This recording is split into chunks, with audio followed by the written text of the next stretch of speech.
आज इस संध्या वेला पर हम पुनः एक बार चर्चा करेंगे कि इष्ट कौन, पूजन किसका। वास्तव में हमारा धर्म, जिसे हम हिंदू कहते हैं, हिंदुत्व कहते हैं, और जिसको हम बीज रूप से सनातन मानते हैं, यह इतना विशाल है, इतना विशाल है कि इसका था का पता पाना संभव नहीं है। ये इतने ज्ञानियों द्वारा, तत्वदर्शियों द्वारा संजोया गया है, और इसके अलावा इतने इसमें पोंगा पंडित भी हुए हैं, जिसको कहते हैं लकीर के फकीर। उनके द्वारा ये इतना भ्रमित भी हुआ है जिसका कोई हिसाब नहीं है। कहने को तो हम सनातनी हैं, लेकिन अगर पूछने जाएं अगर कि सनातन वस्तुता है क्या, सनातनी है क्या, किसी को नहीं मालूम पड़ेगा। कोई बता ही नहीं पाएगा कि हमारा धर्म सनातन है, वो क्यों है। कहने को तो फिर इस्लाम भी ये कहता है कि मोहम्मद साहब सल्लल्लाहु अलैहि वसल्लम, आपने कहा कि मैं कोई नया धर्म लेकर नहीं आया, बल्कि उसी पुराने धर्म की पुनर्स्थापना के लिए आया हूं। बात को समझिएगा। तो एक्चुअली हम सनातनी हैं तो क्यों हैं, तो ये गूढ़ विषय है, इस पर चिंतन करना चाहिए।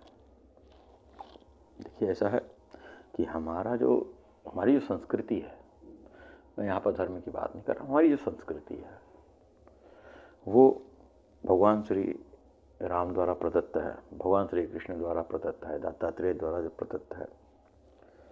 परम प्रभु श्री राम ने बताया, आपने अयोध्या की विशाल जनसभा को संबोधित करते हुए कहा, यदि परलोक चाहते हो अथवा यहीं सुख और समृद्धि चाहते हो, दोनों चीज़ें हैं, परलोक चाहते हो अथवा यहीं सुख और समृद्धि चाहते हो, तो मेरी बात को ध्यान से सुनो, हृदय में दृढ़तापूर्वक ग्रहण कर लो इसे। इन दोनों बातों के लिए एक ही रास्ता है। गरीब हो, अमीर हो, सबके लिए एक सुलभ रास्ता है। वो रास्ता क्या है? भगति मोरी, मेरी भक्ति करो। प्रभु श्री राम कह रहे हैं कि मेरी भक्ति करो, ना सीता की करो, ना हनुमान की करो, ना गाय की करो, ना गोबर की करो, किसी की मत करो, मेरी भक्ति करो। जो परलोक यहां सुख चाहा हो, परलोक यहां पर अगर सुख चाहिए तुम्हें, सुनि मम बचन हृदय दृढ़ गह हो, सुलभ सुखद मार्ग यह भाई, भगत मोरी पुराण श्रुत गाई। बड़ा स्पष्ट है। श्री रामचरित मानस जी में बाबा तुलसीदास जी ने प्रभु श्री रामचंद्र जी के उद्गार लिखे उत्तरकांड में ये चौपाई है, मेरी भक्ति करो। यही पुराण और श्रुतियों ने भी गायन किया है। एक परमात्मा की भक्ति, एक परमात्मा की भक्ति हमारी संस्कृति का पहला चरण है, और दूसरे चरण में वह सामाजिक मर्यादा जिसे प्रभु श्री रामचंद्र जी ने स्थापित किया, उसका पालन करना है। भाई का भाई से प्रेम, भाई का भाई से कर्तव्य, पिता पुत्र का कर्तव्य, मित्र शत्रु एवं समाज के प्रति अपने दायित्व का बोध। बस इतना आ गया, इतना अगर आ गया तो आपके पास भारतीय संस्कृति है।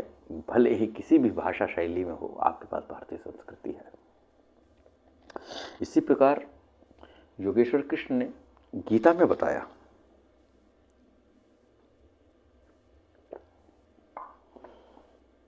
आत्मा ही शाश्वत है,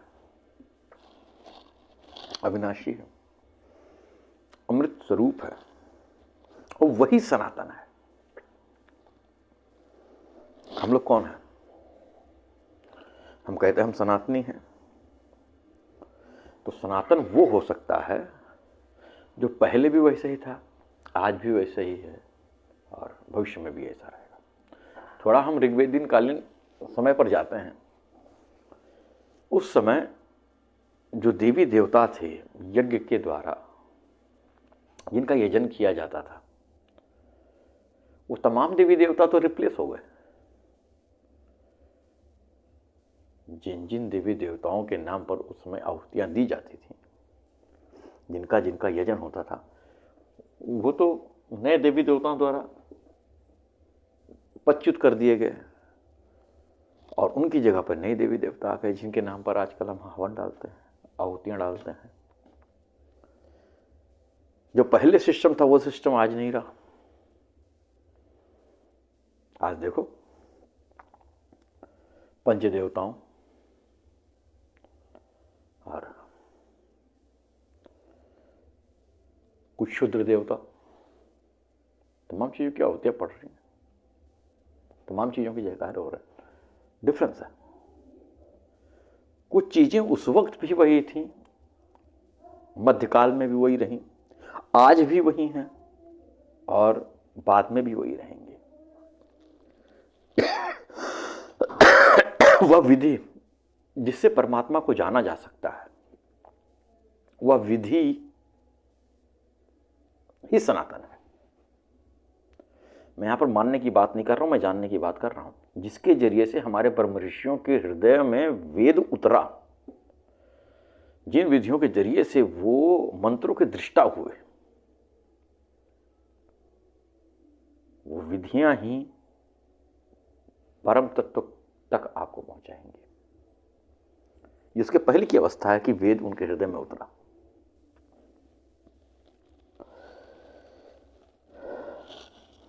वही लोग सनातन हैं जो आत्मा के उपासक हैं, गाय के नहीं, देवी देवता के नहीं, ईंट पत्थर के नहीं। यदि आप आत्मा को विदित करने की क्रिया को नहीं करते, तब तक आप सनातन धर्मी नहीं हैं। आत्मा को विदित करने की जो क्रिया योगेश्वर श्री कृष्ण बताते हैं, उसमें गाय की पूजा तो नहीं है, बिल्कुल नहीं।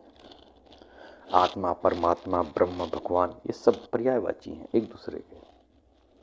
श्री कृष्ण भी बताते हैं एक परमात्मा की पूजा, यही भारतीय संस्कृति का प्रथम पक्ष है।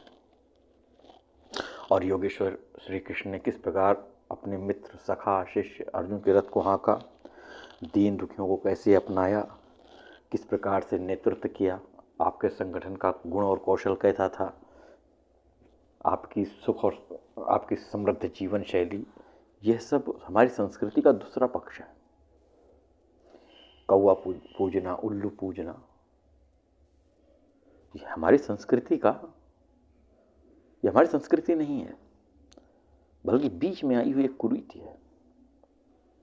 इन्हीं कुरीतियों की देन है कि तमाम सारे देवी देवता, तमाम सारे यज्ञ हवन, अब देख लो, सोमवार को शंकर जी का व्रत, मंगलवार को हनुमान जी का व्रत, बुधवार को गणेश जी का व्रत, गुरुवार को बृहस्पति भगवान का व्रत, शुक्र को संतोषी माता, शनि को शनिचर भगवान के लिए, इतवार को, रविवार को भगवान सूर्य की उपासना।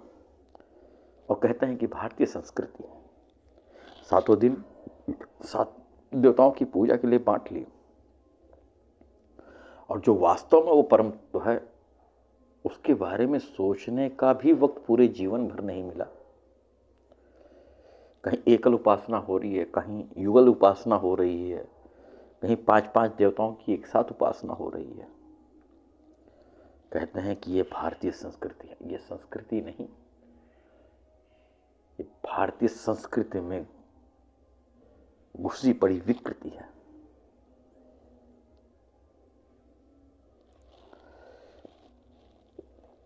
इतनी स्पष्ट और प्रशस्त भारतीय संस्कृति होते हुए भी लोग नश्वर कलेवरों की पूजा में भटक गए। क्या यह पुराणों स्मृतियों की देन है? नहीं, बल्कि यह कहना सच्चाई की अधिक नजदीक होगा।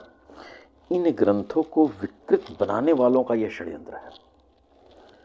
श्री राम कहते हैं केवल एक परमात्मा का अस्तित्व है, बाकी किसी का अस्तित्व है ही नहीं। अस्तित्व की पूजा करने वाला आस्तिक और नश्वर कलेवरों का पूजा करने वाला नास्तिक। फिर भी बहुत सारे आचार्य हैं जो जाने अनजाने अस्तित्वहीन देवी देवता पशु पक्षी इत्यादि निश्वर कलेवरों की पूजा में लगे हुए हैं। एक परमात्मा के अतिरिक्त अन्यत्र कहीं भी अपनी श्रद्धा को डालना, अपनी श्रद्धा को बिखेरना, ये ना तो धर्म है ना ही भारतीय संस्कृति। फिर भी कोई जगत गुरु देवी की पूजा बताता है तो कोई जगत गुरु विष्णु की पूजा बताता है, तो कोई गाय की है। 4-4 आदमियों का संगठन और बने बैठे हैं जगत गुरु। हालांकि मेरा उससे कोई मसला नहीं है। भारत में इस वक्त सैकड़ों जगत गुरु हैं, जबकि जगत तो एक ही है। आदि शंकराचार्य ने एको ब्रह्म द्वितीय नास्ति का उपदेश दिया, तो उनकी गद्दी पर बैठने वाले शंकराचार्यों ने भूत भवानी इन सब की स्तुति में इतना लिख दिया कि आदि शंकराचार्य का सिद्धांत ही गायब हो गया।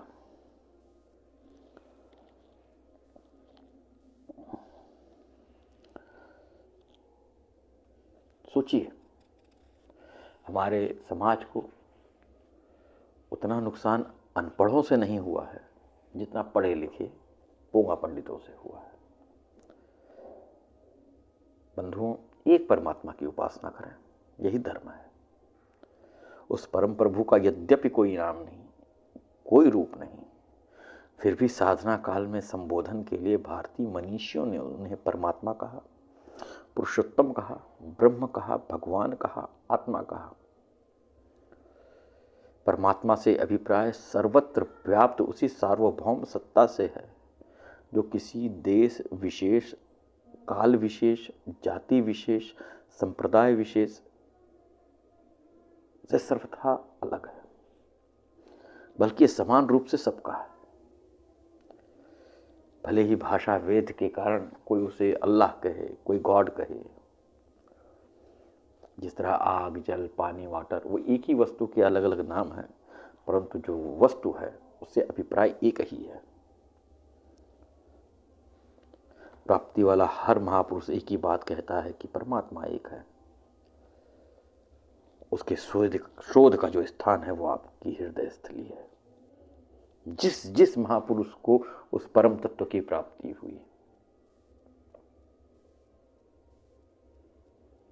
वो एक ही चीज कहेगा कि परमात्मा सिर्फ एक है, और उसकी प्राप्ति का जो स्थान है वो आपका अपना हृदय स्थल है, बाकी और कहीं नहीं मिलेगा।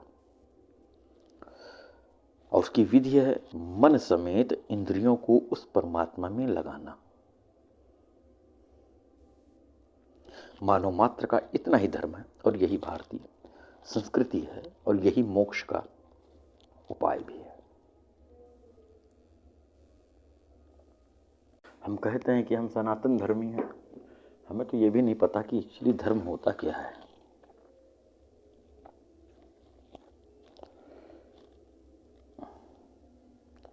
धर्म एक्चुअली कहते किसको है?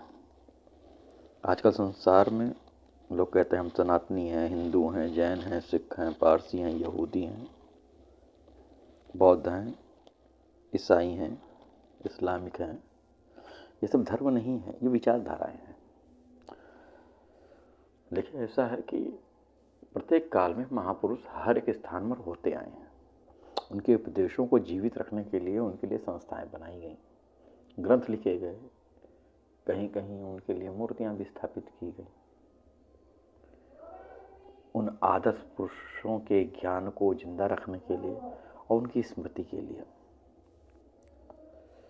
किंतु कालांतर में संस्थाएं, पूजन स्थल और उनकी गद्दी पर बैठने वाले आचार्य, उनके द्वारा परिवर्तित क्रियाएं ही धर्म बन जाती हैं, और उन महापुरुष को गौण बना दिया जाता है, उनकी सीखों को गौण बना दिया जाता है।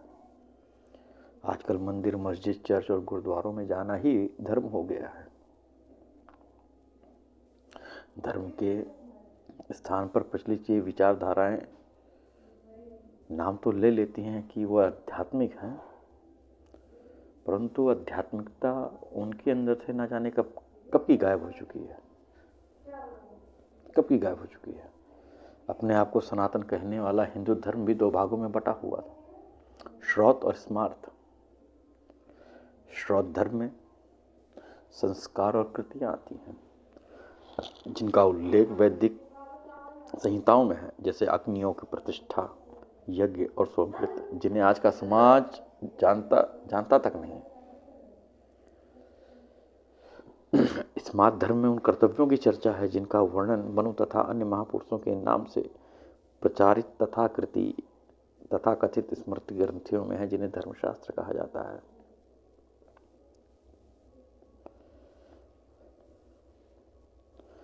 सामान्य धर्म हुए हैं जिनका पालन सभी को करना था, जैसे किसी जीव को कष्ट न पहुंचाना, सच बोलना, लेन देन में ईमानदारी रखना, दया, दान, क्षमा।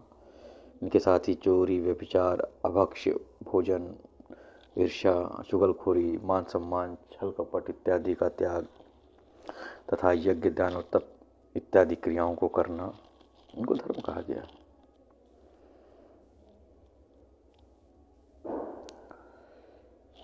राष्ट्र धर्म हो गया, राज धर्म हो गया,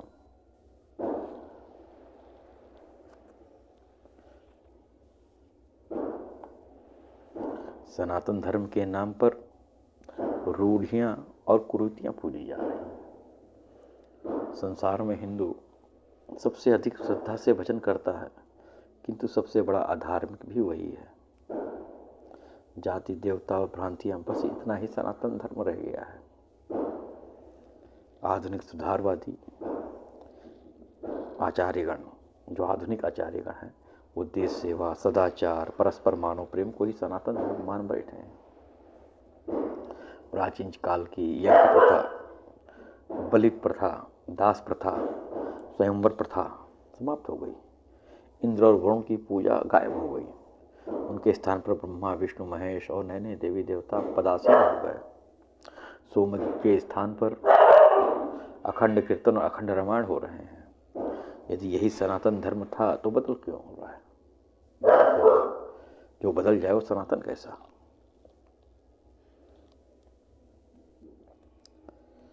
सनातन तो सदैव रहने वाली सत्ता का नाम है, और वह सत्ता है केवल परमात्मा। एक ही परमात्मा सर्वत्र पहले भी व्याप्त था और आज भी व्याप्त है। यदि उस परमात्मा की शरण में जाने वाला, उस एक परम सत्ता की शरण में जाने वाला जो सब जगह व्याप्त है, वही सनातनी है। धर्म शब्द आज केवल विशेषण बन के रह गया है। स्थूल धर्म, सूक्ष्म धर्म, उपधर्म, कुल धर्म, गुण धर्म, श्रौत धर्म, वर्ण धर्म, आश्रम धर्म और भी बहुत से हैं। जो धर्म अभी भी मैंने कहा, इनके बीच में वास्तविक धर्म अपनी पहचान ही खो चुका है। धर्म शब्द को उसके शुद्ध रूप से, उसके प्योर फॉर्म में अगर पुनर्स्थापित किया जाएगा, जैसे ही आप उसे पुनर्स्थापित करेंगे, जितने भी व्रत उपवास हैं, तीर्थ त्यौहार हैं, शुद्धि और श्राद्ध हैं, देवी देवता हैं, भूत प्रेत हैं, वृक्ष पशु हैं, नाग पूजा है, मूर्ति और मजारों की जितनी भी पूजा है, ये सारी कुरीतियां अपने आप जल जाएंगे।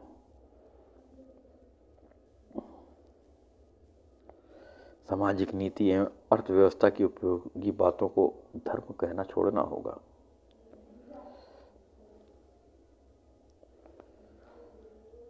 आज के परिवेश में यह स्पष्ट करना बहुत ही जरूरी हो गया है कि धर्म, सनातन धर्म के अंतर्गत केवल एक बात आती है, वह निर्धारित क्रिया जिसके करने से आत्म साक्षात्कार हो।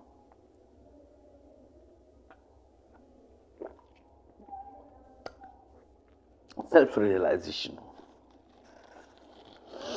धर्म का शुद्ध स्वरूप जानने के लिए धर्म जिनकी देन है, उन महापुरुषों के द्वारा हमें समझना होगा। हमें उनकी शरण में जाना होगा, अन्य कोई रास्ता नहीं। पोथी को पढ़कर और पोथी के इर्द गिर्द घेरा डालकर कोई धर्म को नहीं समझ सकता। वेद शास्त्र तो सही है, परंतु उसे कोई बिरला ही समझ पाता है। शास्त्र किसी बिरले के ही हृदय में उतर पाता है। वेद क्या है? उस परमात्मा की वाणी। परमात्मा तो बोलने नहीं आया ना, बोलने वाले 100-125 महापुरुष थे। कहीं नारायण ऋषि हैं, कहीं अंगीरा हैं, कहीं अगस्त्य हैं, कहीं पुलत्स्य हैं। उन ऋषियों के अंतःकरण में जो स्फुटित हो रहा था, वहां पर परमात्मा निर्देशन दे रहा था। उन महापुरुषों की वाणी का संकलन ही वेद है, जो उनकी संवेदना में आया।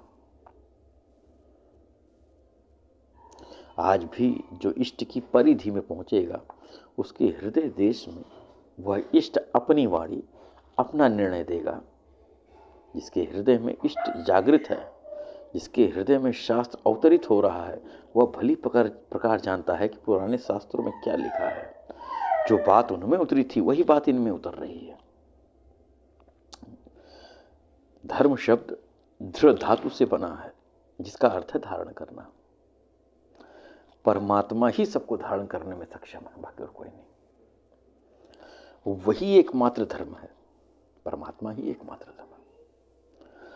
धर्म वह है कि जब हम उसकी ओर झुकाव लें, तब वह हमको धारण कर ले, हमें मार्ग बताने लगे, हमारी उंगली पकड़ करके हमें चलाने लगे, हमारा रथी बन जाए और हमारे हृदय में ईश्वरीय आदर्शों का सूत्रपात होने लगे।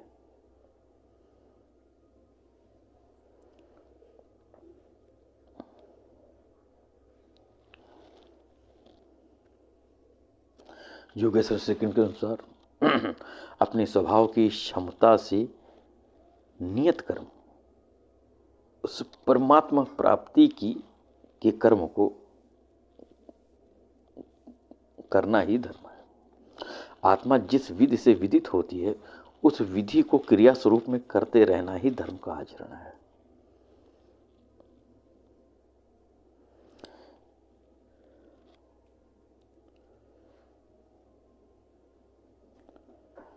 विद्वान का अर्थ शिक्षाविद नहीं होता।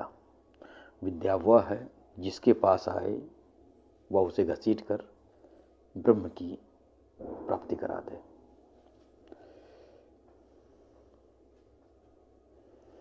वनवास काल में भगवान श्री राम ने लक्ष्मण को बताया कि विद्या और अविद्या माया के दो पहलू हैं।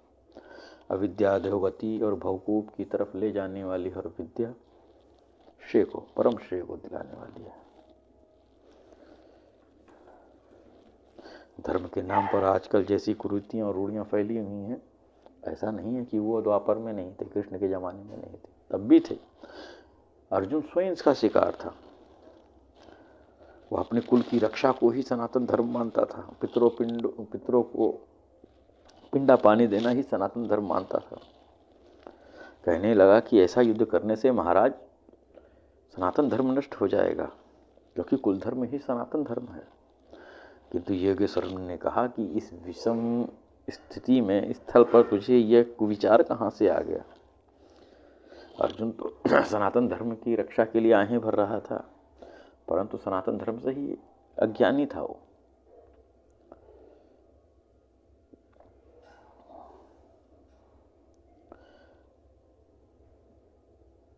भगवान श्री कृष्ण द्वारा उलाहना देने पर विनीत होकर के अर्जुन ने कहा, हे प्रभु, मुझे नहीं पता कि सनातन धर्म क्या है, धर्म क्या है, कृपया मुझे बताइए। तो भगवान ने बताया, अर्जुन, असत वस्तु का अस्तित्व नहीं है। असत वस्तु का अस्तित्व ही नहीं है, और सत्य का तीनों काल में अभाव नहीं है। वो सत्य क्या है? तब कहते हैं, अर्जुन, यह आत्मा ही सत्य है, आत्मा ही परम सत्य है, आत्मा ही सनातन है। शरीरों को रोका नहीं जा सकता, आत्मा ही शाश्वत है। यदि किसी मनुष्य को आत्मिक पथ की जानकारी नहीं है, तो सनातन धर्मी कैसे हो गया?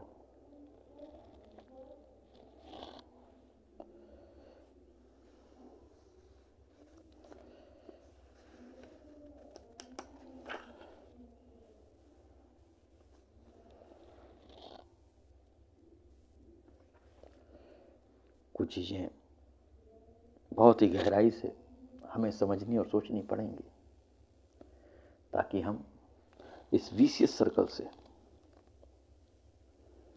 बाहर निकल जाए।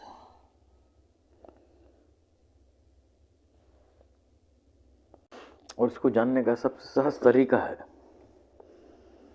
कि जिन जिन महापुरुषों के अवतीर्ण पर उनके द्वारा प्रदत्त ज्ञानों को समझ करके हम उनकी पूजा कर रहे हैं, उनके आदर्शों को हम जीवन में उतारें। इससे तो हमारी संस्कृति की रक्षा होगी, संस्कृति की दूसरी चरण की। और जो आत्म कल्याण का मार्ग है, तो हम ये देखें कि उन्होंने अपने जीवन में किस प्रकार की साधना की, किस तरीके की साधना की। ब्रह्मा जी ने कैसे वो भजा, विष्णु जी ने किसको और किस प्रकार भजा, प्रभु श्री राम जी को जब वैराग्य हुआ तब वशिष्ठ जी ने क्या ज्ञान दिया, कृष्ण जी किस प्रकार से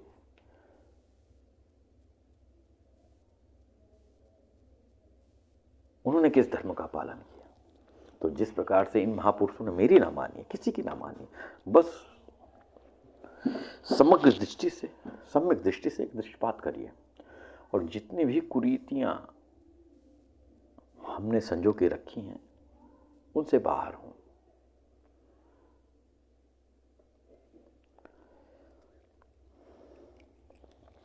ये जरूरी है।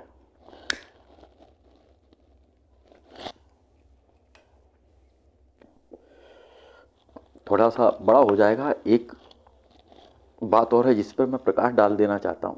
आज का समय ऐसा है, गो रक्षा के नाम पर देखिए कितना बवाल मचा हुआ, कितना बड़ा बवाल मचा हुआ।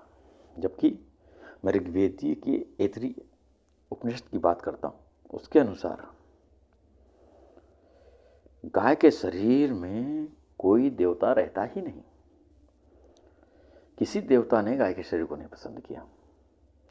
इस उपनिषद के पहले अध्याय द्वितीय खंड के 4 मंत्रों में है कि परमात्मा द्वारा रचे हुए सभी देवता बोले, हमारे लिए एक ऐसे स्थान की व्यवस्था कीजिए जिसमें रहकर के हम लोग अन्न भक्षण कर सकें। मैं नहीं कह रहा, वेद कह रहा है ये।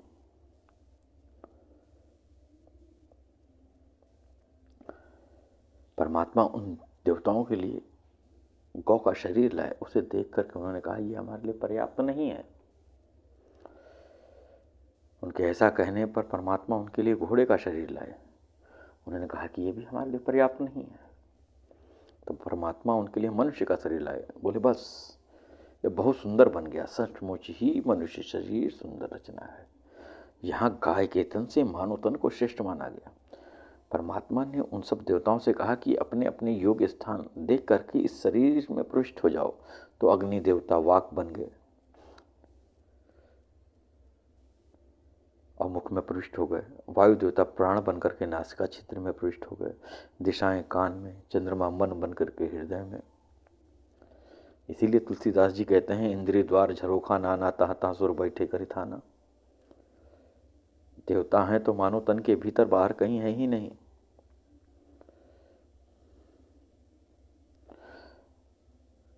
गीता में भी भगवान श्री कृष्ण कहते हैं कि कौन कहता है कि गाय के शरीर में देवता रहते हैं।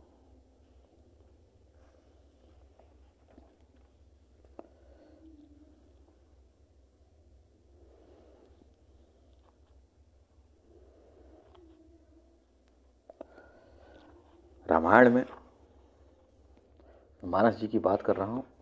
मानस जी में कुछ, जहां तक मेरा ख्याल है,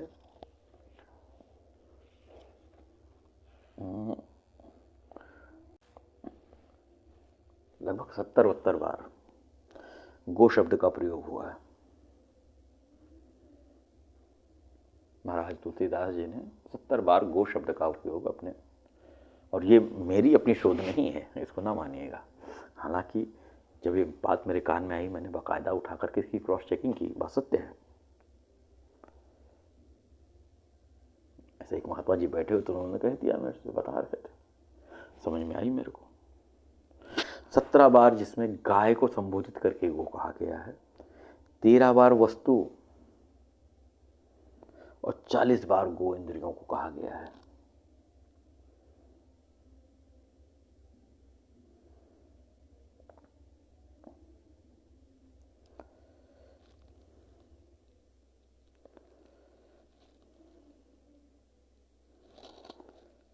और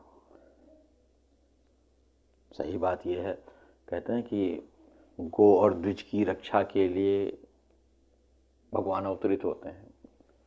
तो गो वो कि जब व्यक्तियों का आत्मसंयम गायब हो जाता है, जो सनातन पद्धति है वो गायब हो जाती है, लोग मन के रंजन में जीने लगते हैं, मनोरंजन करने लगते हैं, आत्मकल्याण की विधि प्रायः खत्म हो जाती है, लोग अपने इंद्रियों को ही जीने लगते हैं, इस सांसारिक सुख को ही जीने लगते हैं, तब ये जो गो हैं, इंद्रियां हैं, इनको पुनः एक लाइन लेंथ से लाने के लिए, एक नए विचार को या उसी पुराने विचार को नए ढंग से पुनर्स्थापित करने के लिए, लोगों के बीच में ज्ञान की ज्योत को फैलाने के लिए, और जो द्विज हैं, द्विज मतलब जिनका दूसरा जन्म हो चुका हो, जो संकल्पित हो गए कि नहीं मेरे को इस ईश्वरीय मार्ग पर चलना है, परंतु मार्ग खो गया है, उनके पास कोई विधि नहीं है, तो ऐसे लोगों की हितार्थ एक दिव्य आत्मा का प्रकटीकरण इस संसार में होता है। मेरी ना मानिए, मैं इतना कहूंगा कि आप लोग चिंतन करें, अपने आस्था को, अपनी श्रद्धा को किसी दूसरे का गुलाम ना बनाएं, किसी दूसरे का गुलाम ना बनने दें, चिंतन करें। और जो सबसे अच्छा सूत्र है चिंतन करने का, आप ये देखें कि उन महापुरुषों ने जिनके नाम पर इतनी बड़ी बड़ी कथाएं हुई, जिनको हम अवतार कहते हैं, उन्होंने किस तरीके से भजन को किया। मेरे कहने का तात्पर्य ये बिल्कुल ना लीजिएगा कि मैं देवी देवताओं से तुम्हें दूर कर रहा हूं, ऐसा नहीं, मैं दूर नहीं कर रहा।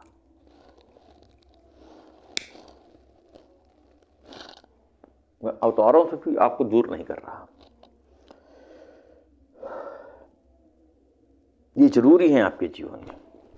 यदि जीवन के किसी भी वक्त में आप किसी परेशानियों में हैं, तो इन आदर्श पुरुषों की तरफ देखिए, इन दिव्य प्राणियों की तरफ देखिए।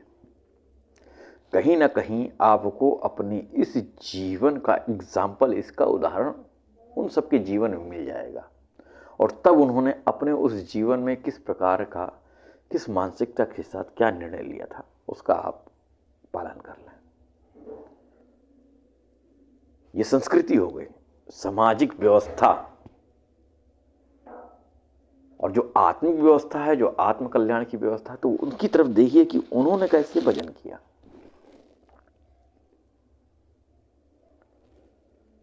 प्रभु श्री रामचंद्र जी ने कहा, भगत मोरी,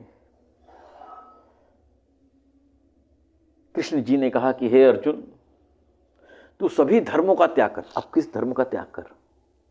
ये जो मैंने अभी गिराया थोड़ी देर पहले ना, कुल धर्म, देश धर्म, वर्ण धर्म, पितृधर्म, पुत्र धर्म, पति धर्म, इन सब का त्याग कर और मेरी शरण में आ, मेरी शरण में आ, मुझे भज। चलो अब थोड़ा हम बाहर निकलते हैं। जीसस कह रहे हैं, ईसा मसीह साहब,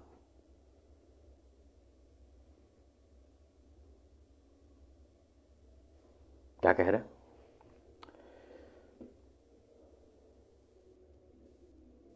मुक्ति, मार्ग और मंजिल मैं ही हूं। मुक्ति, मार्ग और मंजिल मैं ही हूं। वो भी कह रहे हैं मेरी तरफ ही आ, इस्लाम की तरफ आ जा। ला इलाहा इल्लल्लाह, ये तो सभी धर्म मानते हैं, एको ब्रह्म द्वितीय नास्ति, सब जगह वही वही। भगवान श्री कृष्ण ने कह दी, भगवान श्री कृष्ण जी ने भी कह दिया कि हे अर्जुन,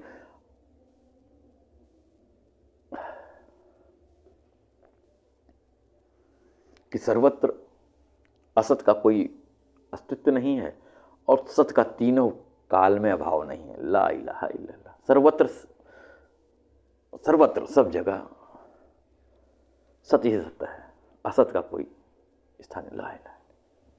लेकिन उन्होंने कहा अभी तुम कंप्लीट नहीं हुए, मोहम्मद रसूल अल्लाह, जब तुम मोहम्मद को रसूल मान लोगे कि हाँ भाई ये उनके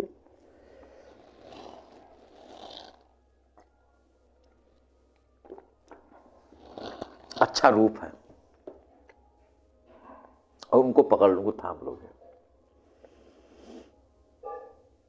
कुरान कहती है अहले बैत का दामन थाम लो, उनकी तरफ जाओ।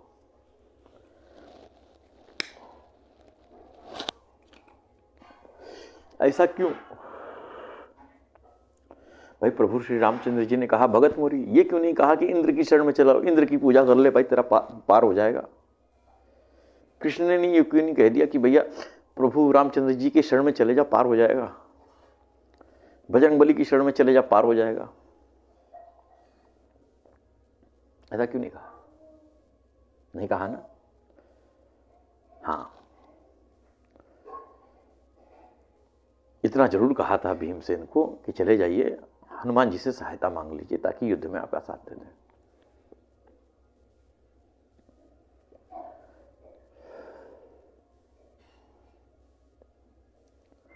उन्होंने कहा था भगत मोरी, मेरी शरण में, अर्जुन मेरी शरण में आ।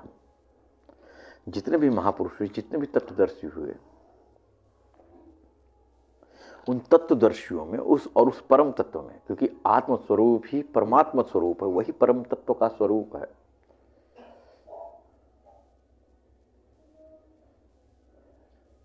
इस्लाम भी कहता है जिसने स्वयं को पहचाना उसने ईश्वर को पहचाना। जब इतनी सटीकता के साथ, हाँ, बुद्ध जी को देख लीजिए,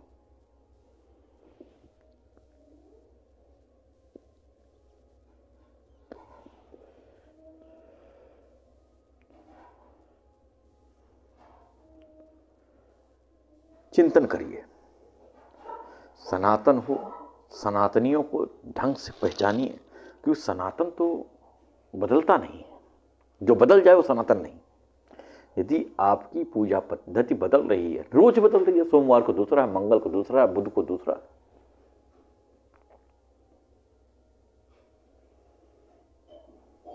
परम कल्याण के मार्ग पर, ये परम कल्याण का मार्ग आपको श्रेय भी दिलाएगा, आपको प्रिय भी दिलाएगा। इसी काल में भी वो आपके लिए लाभ करेगा और कभी ना खत्म होने वाले जीवन का भी दर्शन, अमृत भी आपको दिलाएगा। इस समय के मेरे शब्द नहीं हैं ये, भगवान श्री कृष्ण गीता में कहते हैं कि समय के गुरु के पास जा, तत्वदर्शी गुरु के पास जा, क्योंकि उन तत्वदर्शी गुरु में, प्रभु श्री राम में, भगवान श्री कृष्ण में, बुद्ध में, दत्तात्रेय में, स्वामी रामकृष्ण परमहंस में, ज्ञानेश्वर जी महाराज में, संत तुकाराम में, कोई फर्क नहीं है। तत्वदर्शी हो, उसी के अंदर, उन्हीं के अंदर आपको उस परम तत्व की प्राप्ति का मार्ग मिल जाएगा। और उन्होंने जैसा विधि दी है, वो जिस प्रकार से उस परम तत्व को प्राप्त किया, जिस प्रकार से उन्होंने स्पर्श किया, उस विधि को अपने जीवन में उतार ले और उस नियत कर्म को करते जा। इस नियत कर्म के करने वाले व्यक्ति का कभी नाश नहीं होता, इस कर्म का कभी नाश नहीं होता। इसके पुण्य का फल तो आपको मिलेगा ही मिलेगा, उसका भोग भी आप करोगे, परंतु इस कर्म का नाश नहीं होगा। यह आपको उत्तर उत्तर वृद्धि की तरफ लेके जाएगा। जागो, जागो और जानो, किसी को भी ये अधिकार मत दो कि वो तुम्हारी श्रद्धा को झुकाए।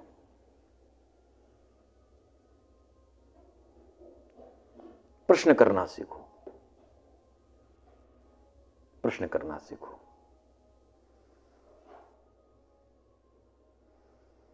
ऐसा नहीं है कि आज ऐसे तत्वदर्शी पुरुष नहीं है, बात यह है कि आप में जिज्ञासा नहीं है। आपके हाथ में झुंझुना दे दिया जाता है, आप झुंझुना बजा रहे हो, मसाले में अटके हो। कोई राधा राधा कहलवा रहा है, राधा भी उचित नाम है।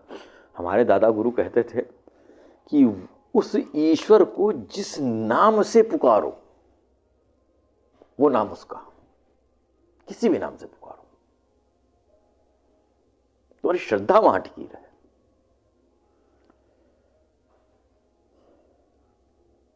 एक पुरुष, एक परम पुरुष, एक परम तत्व,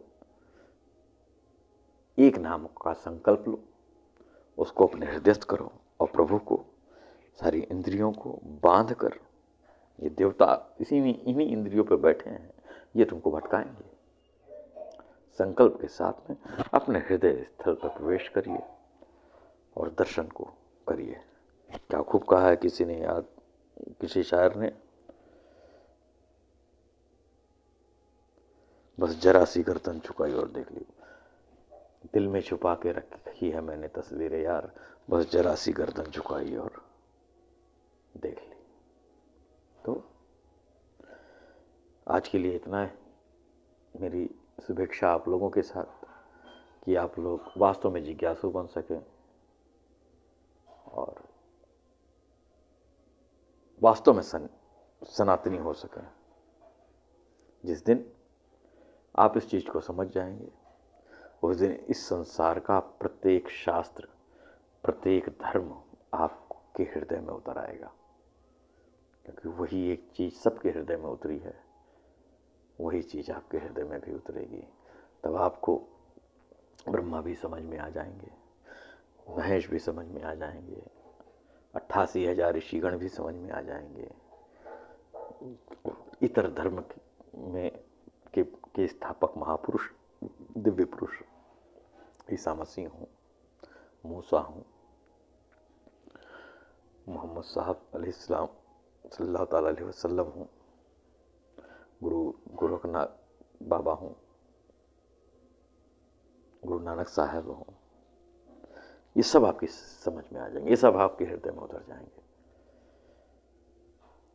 अंतगोत्वा मैं एक सूत्र आपको देकर के इस सत्र का समापन करूंगा कि उस परम तत्व का मार्ग, उस परम ईश्वर का मार्ग, उस परमात्मा का मार्ग आपसे होकर के गुजरता है, आपसे होकर गुजरता है, आपसे होकर गुजरता है। आप नहीं तो कुछ नहीं, आप नहीं तो कुछ नहीं। आज के लिए बस इतना ही। सबका भला हो, सबका भला हो, सब चिंतन में लगे, सबके पास जिज्ञासा हो और सबको उस परम तत्व की प्राप्ति हो। आपका, मेरा, सबका